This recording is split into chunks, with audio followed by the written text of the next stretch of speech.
सलीम अब ले भी आओ first aid kit. I think हमें डॉक्टर के पास चलना चाहिए, जख्म बहुत गहरा है। मेरा जख्म हल्का हो या गहरा, आपको फिक्र करने की ना कोई जरूरत नहीं है।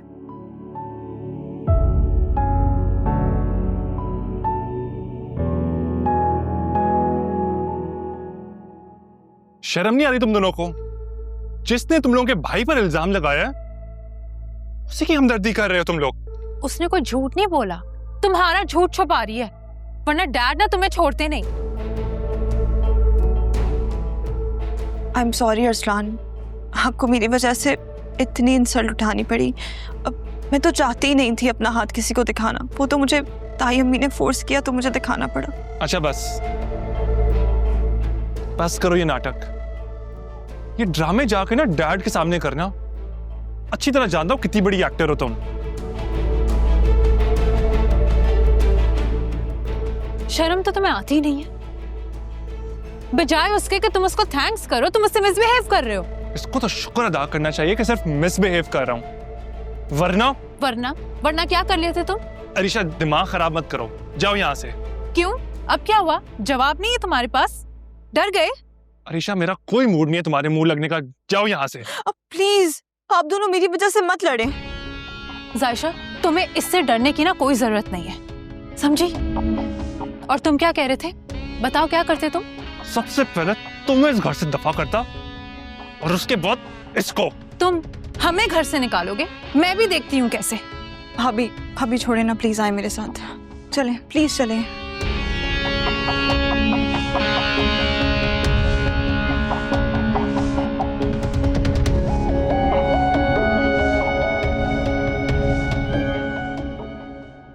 जायशा तुम्हें क्या जरूरत थी उसको रोकने की? वो 2-3 दिन घर के बाहर रहता ना तो उसका दिमाग दुरुस्त हो जाता। नहीं भाभी, ये अच्छी बात तो नहीं है ना। आखिर में वो है तो मेरे शौहर ही ना। और मुझे लगता है उनका गुस्सा होना ना जायज था, क्योंकि तायब ने जो हरकत की है ना अरसलान के साथ, उस पर तो मुझे भी शर्म आ रही है। तुम्हें शर्म किस बात की आ रही है? शर्म तो उसको आनी चाहिए ना जिसने ये घटिया हरकत की है, लेकिन वो तो ढीठ बना फिर रहा है। मुझे तो अफसोस है कि तुम्हारी शादी अरसलान से हुई क्यों है। भाभी आप खुद ही तो कहती हैं कि ये सब तो नसीबों के खेल हैं, तो फिर अफसोस किस बात का? अच्छा चलो, मैंने भी तुम्हें खामखा दुखी कर दिया। लाओ मैं तुम्हें दवा लगा देती हूँ, वरना इन्फेक्शन हो जाएगा। देखो कितना बड़ा जख्म है जायशा। जायशा तुम्हें दर्द हो रहा है ना, मैं कह रही थी कि डॉक्टर के पास चलते हैं। देखो कितना बड़ा जख्म हो गया है।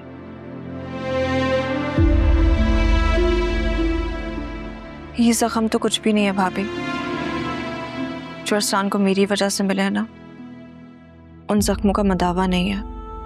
बस करो जायशा, जितनी इज्जत तुम उसको दे रही हो ना वो उसके काबिल नहीं है। बहुत ही अनलकी है वो, जिसको तुम जैसी प्यार करने वाली बीवी मिली है। मुझे तो लगता है अनलकी तो मैं हूँ, जिसकी भी जिंदगी में आती हूँ ना उसको बस नुकसान ही पहुंचाती हूँ। ऐसा कुछ नहीं है जायशा, तुम अब ये सब फजूल बातें ना सोचना बंद करो और जाके आराम करो।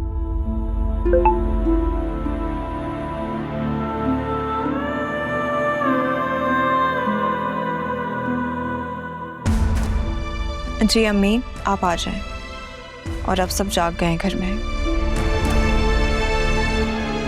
जायशा ये क्या किया? चाची को तुमने आने से क्यों रोका सुबह? भाभी वो घर में माहौल इतना ख़राब था कि मैं चाहती थी कि जब सब नॉर्मल हो जाए ना अम्मी तब आए, वरना वो आती और ये सब देखती तो परेशान हो जाती ना। थैंक्स आयशा। थैंक यू की कोई बात नहीं, अब तो ये मेरा ही घर है। अब भाभी आप जाके चेंज वेंज कर लेना, तैयार हो जाएं। भाई आएंगे ना तो आपको ऐसे देखेंगे, उन्हें अच्छा नहीं लगेगा। ठीक है, और तुम भी जाके चेंज करो, और तुम्हें कोई हेल्प चाहिए ना तो मुझे बताओ। मुझे कोई हेल्प नहीं चाहिए, आप बस अपना बहुत ख्याल रखें और अब से ना आपको आराम करना है, ठीक है? डॉक्टर ने ना आपको रेस्ट का कहा है, और शादी के दिनों में आपने बिल्कुल आराम नहीं किया। अब मेरी अकलौती नंद की शादी थी तो मैं रेस्ट कैसे करती? अब हो गई ना शादी, अब आपको सिर्फ और सिर्फ आराम करना है, ठीक है? ठीक है, मैं जाती हूँ।